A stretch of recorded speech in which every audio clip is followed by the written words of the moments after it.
Ministrando nesta noite, 2 Crônicas, capítulo 7.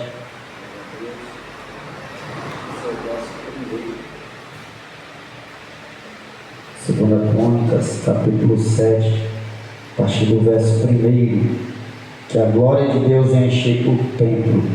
Tendo Salomão acabado de orar, desceu fogo do céu e consumiu o holocausto e os sacrifícios, e a glória do Senhor encheu a casa.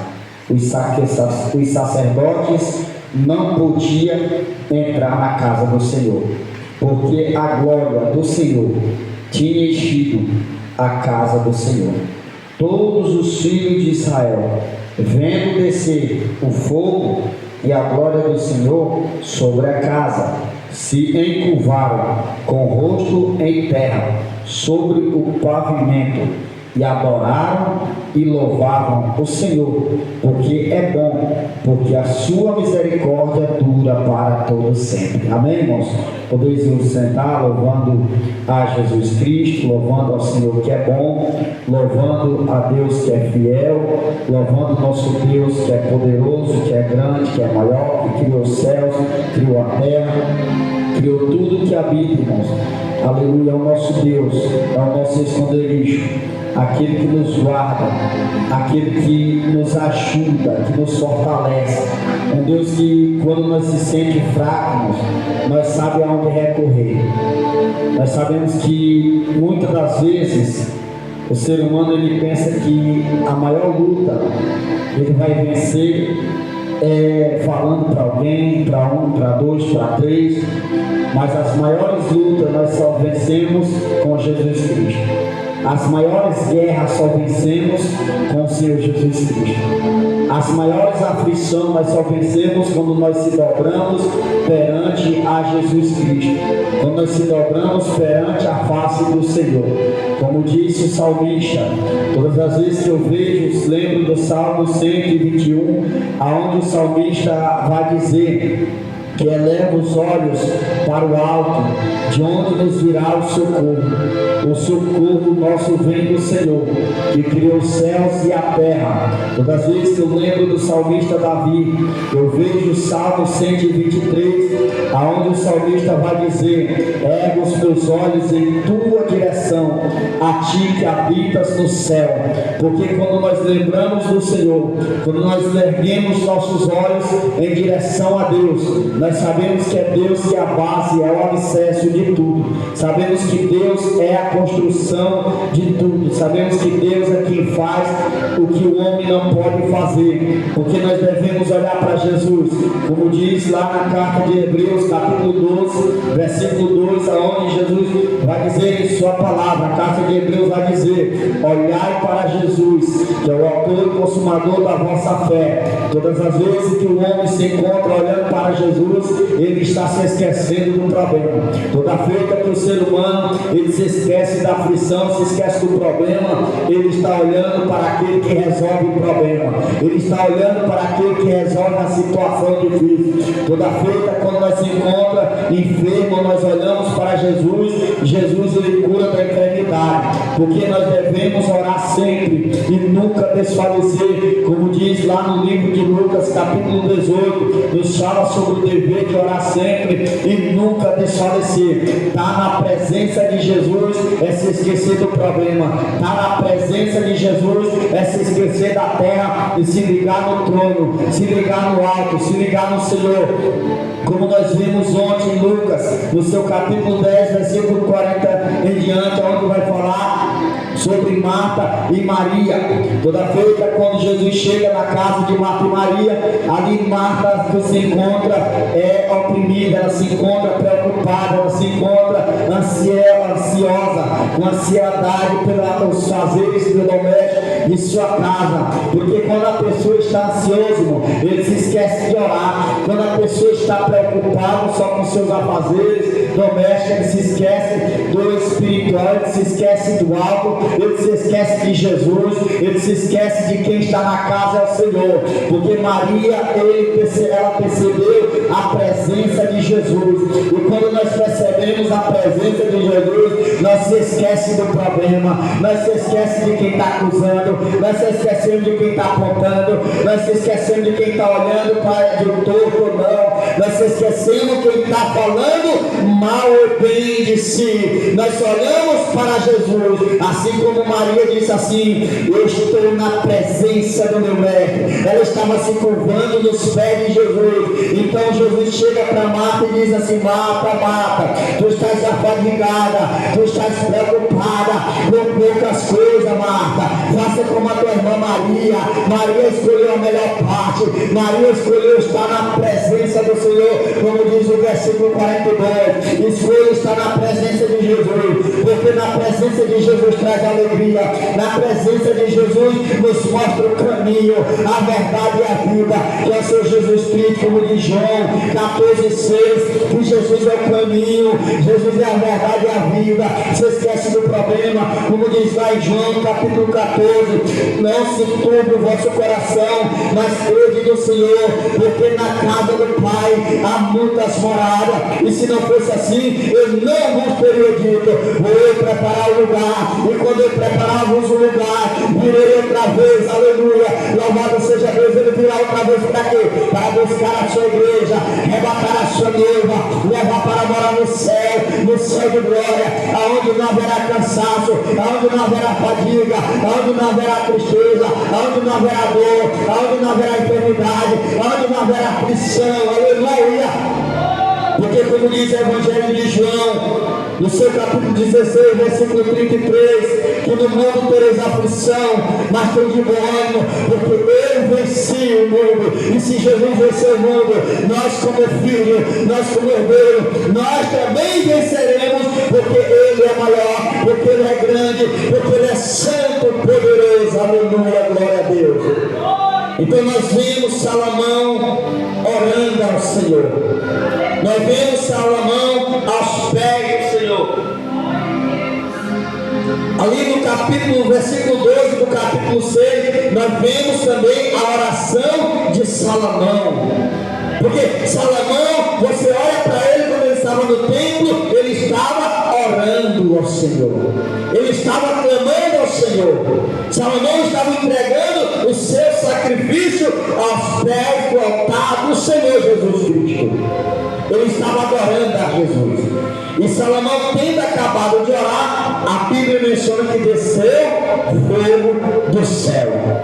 Porque a oração faz descer fogo do céu. A oração faz consumir os holocaustos malignos e faz nos avivar na presença de Deus.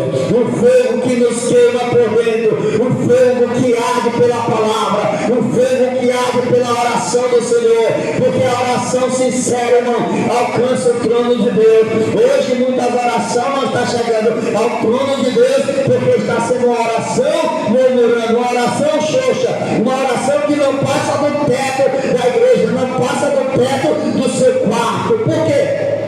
Porque questiona Deus. Ah, Senhor, eu tenho orado tanto e Deus não tem ouvido. Eu tenho orado tanto e Deus não tem respondido. Eu tenho orado tanto e não tenho encontrado resposta. Parece que Deus está em silêncio. Parece que Deus não fala mais comigo. E quando Deus fala, irmão, Deus fala até em silêncio ao falar de Deus. Até em silêncio é uma resposta de Deus. Porque o silêncio de Deus, Deus está trabalhando. Porque Deus, muitas das vezes o ser humano acha que é só do grito, acha que é só do gogó, acha que é apenas só orar e ali a resposta já vem imediata, como se Deus fosse o nosso menino de recado, como se Deus fosse atender a nossa ordem, como se nós fosse dar ordem para Deus. Deus, ele não recebe ordem, Deus, ele ordena. Deus, ele não recebe opinião e nem dá opinião. Deus, ele traz a sua palavra para nos mostrar a sua instrução. A instrução de Deus é a verdade de Deus para os dias de hoje, para os dias daqueles que querem buscar o Senhor. E quando Salomão, ele tem acabado de orar, o Salomão acabou de questionar, o Salomão acabou de murmurar, o Salomão acabou de dizer: Deus está demorando demais, Deus está tardando demais. Não, irmãos. Mas quando Salomão, ele termina de orar, o fogo desceu do céu e consumiu o seu holocausto e o sacrifício. Por que nós sacrificamos perante Deus, perante o altar de Deus, perante o altar do Senhor? Deus, ele queima todo aquele sacrifício. Deus, ele recebe o nosso sacrifício, porque o nosso sacrifício verdadeiro diante de Deus, ele alcança aos olhos do Senhor. Aleluia! Porque Deus se agrada de quem sacrifica ao Senhor perante a Ele com alegria. Deus não precisa de sacrifício. Se Deus, olha só, irmãos, o próprio Deus deu seu único filho para se sacrificar naquela cruz do Calvário, por amor a mim, por amor a você, por amor à humanidade, para ser sacrificado ali naquela cruz do Calvário, morrer de braços abertos para ser crucificado e os seus pregos cravados nas suas mãos. O ser humano questiona por pouco, o ser humano questiona demais, murmura demais. Imagine se colocar ali na dor, o sofrimento de Jesus, imaginar o sofrimento de Jesus por um pecado que era seu, por um pecado que era nosso, por um pecado que não era dele, mas ele tomou as dores, ele foi sacrificado por vós. Aleluias. E a Bíblia vai dizer que a glória do Senhor encheu toda a casa. Porque quando nós oramos a Deus com sinceridade, quando nós clamamos a Deus com alegria, a glória de Deus toma toda a casa, a glória de Deus muda o ambiente. Porque o crente que ora, irmãos, quando o crente busca a Deus, a casa espiritual de um crente que ora a Deus é uma casa espiritual diferente, é uma pessoa mudada, é uma pessoa que carrega um brilho, e o brilho do Espírito Santo, é uma pessoa que carrega alegria, é uma pessoa que não tem mais tristeza, ainda que venha alguém tentar apagar o seu brilho, mas o seu brilho não depende de apagar de ninguém, o seu brilho depende do Senhor Jesus Cristo, e quando você confia nele, o mais ele fará. E a glória de Deus encheu toda a casa, e os sacerdotes não podiam entrar na casa do Senhor. Por quê? Os sacerdotes estavam onde? Se eles não podiam entrar, eles estavam do lado de fora. Porque quem estava dentro estava presenciando a glória de Deus dentro da casa. Os que estavam fora não podiam entrar por tamanha glória de Deus, irmão. Porque a glória de Deus é grande. A glória de Deus na minha e na tua vida, quando nós oramos ao Senhor, quando nós clamamos a Deus, e enche a nossa vida de alegria. Nós se alegra na presença de Deus, porque a glória do Senhor tinha enchido a casa, e todos os filhos de Israel, vendo descer e a glória do Senhor sobre a casa, se encurvaram com o rosto em terra sobre o pavimento, e adoraram e louvaram ao Senhor, porque é bom, porque a sua misericórdia dura para todo sempre. Aleluia! A sua benignidade dura para todo sempre. Porque ali, meus amados irmãos, quando os filhos de Israel, ele vê a glória de Deus dentro da casa, ele dobra o seu joelho, ele clama a Deus, ele louva a Deus, ele exalta o nome de Deus, porque a glória, a presença de Deus muda o cenário, a presença de Deus muda o ambiente. Aleluia! Porque aqui, irmãos, que aos nossos olhos parece que tudo acabou, parece que não tem mais jeito, parece que não tem mais solução. Mas quando o Senhor Jesus manda nós orar, manda nós clamar, aí vem o prover de Deus na casa de Deus. Porque a casa de Deus, irmão, para encher a glória de Deus, é necessário clamar a Deus, trazer a arca para dentro de casa.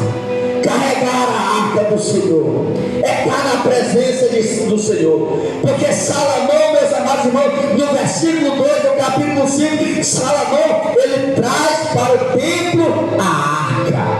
Ou seja, representa a presença.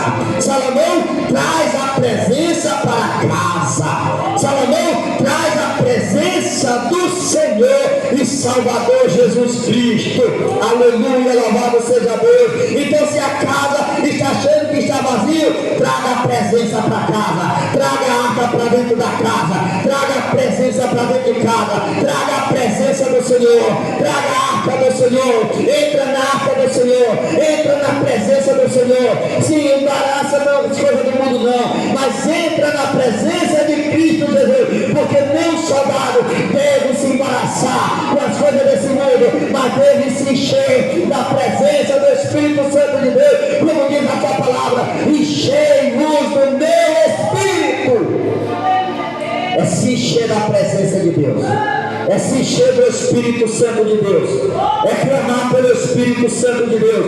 Porque quando todos dobram o joelho, todos quando dobram o seu pensamento para ouvir a voz de Deus, colocam o seu pensamento para ouvir a voz do Senhor, todos quando se sentam para ouvir a presença de Deus, a palavra de Deus, e recebe a presença do Espírito Santo, o Espírito Santo enche toda a casa.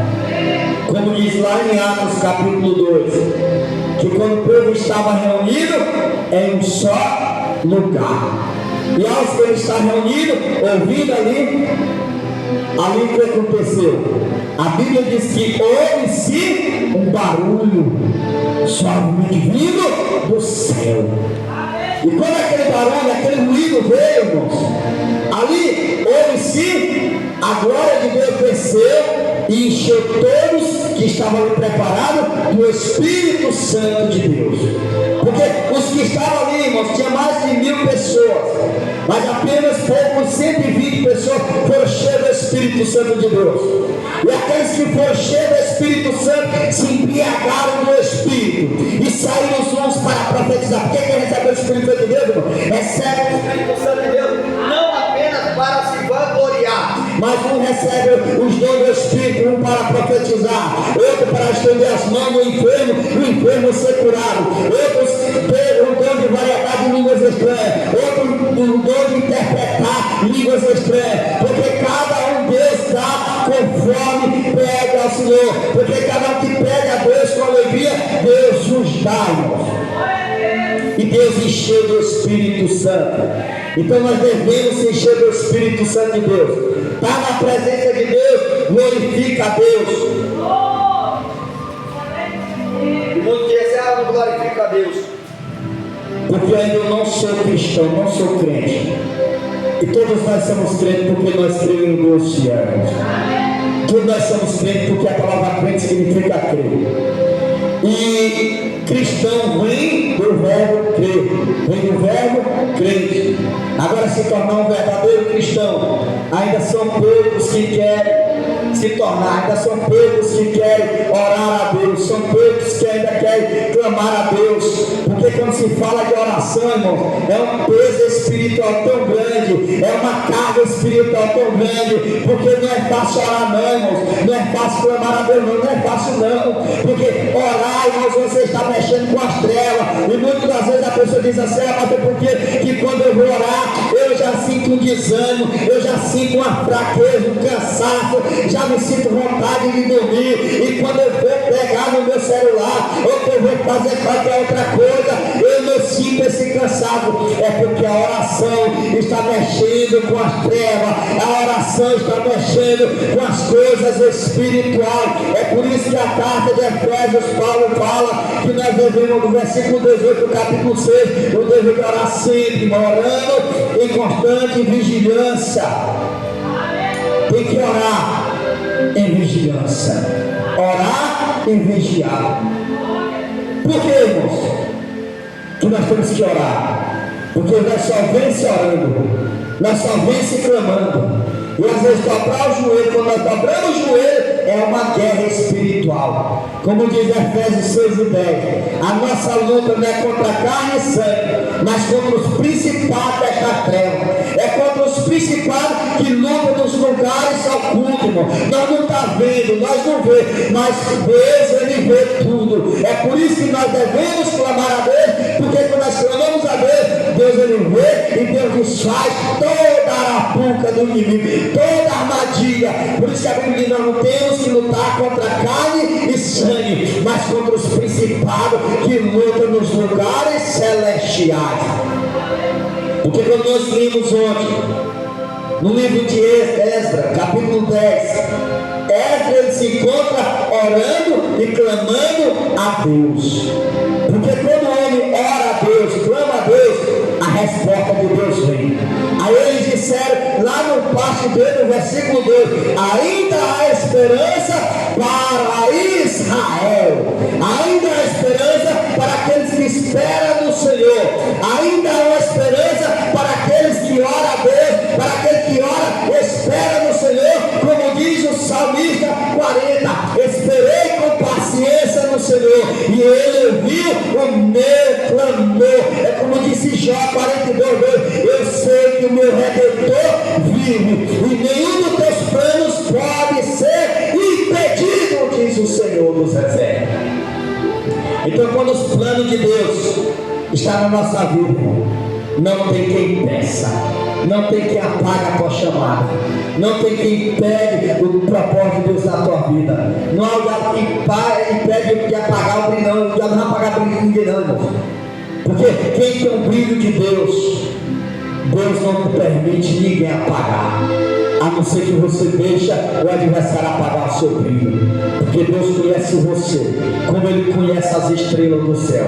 Deus conta você como Deus conta as estrelas do céu, como diz lá nos Salmos 147, verso 4, que Deus conta o número das estrelas e chama cada uma pelo seu nome. E não é o nome que está escrito lá, estrela, não, mas é o nome que está escrito nas mãos do Senhor Jesus Cristo. É o nome que está escrito lá no céu de glória. Ele chama cada uma pelo seu nome. Assim somos nós que está com o nome escrito no livro da vida.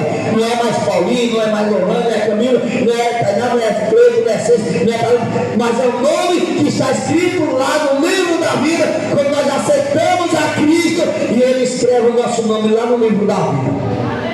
E Satanás não tem poder de apagar, o diabo não tem poder de apagar o nosso nome no livro da vida. O único que tenta, que às vezes apaga o seu brilho, às vezes é nós mesmos, porque nós desistimos da presença de Deus. Porque o Salmos 80, verso 19: o Senhor, Ele não se afasta do ser humano. É o ser humano que se afasta de Deus. Deus, Ele sempre está ali no mesmo lugar, pronto para ouvir o teu clamor. Deus sempre está no mesmo lugar. É como diz lá no livro de Tiago 4, em verso 8: chegai-vos a Deus, e Ele chegará a vós. Como nós vamos chegar a Deus? Orando, é vir para a casa de Deus, é não desistir da presença de Deus, é se agarrar na presença de Deus, porque Ele é a árvore viva, irmão. Ele é a figueira, como diz lá no livro de João 15, Ele é a videira verdadeira, irmão. Todo ramo que não se olha, todo ramo que não estiver alicerçado em Cristo, que não estiver na árvore, ou que estiver seco, será cortado e lançado no fogo. E nós não devemos deixar se secar a presença de Deus na nossa vida. Nós devemos se encher da glória de Deus como Salomão, trazer a presença para casa, trazer a presença para o ambiente, trazer a arca para a presença, trazer a presença de Deus para a casa de Deus, porque é a casa de Deus onde tem a presença de Deus. Amém? Vamos estarmos de pé, orando a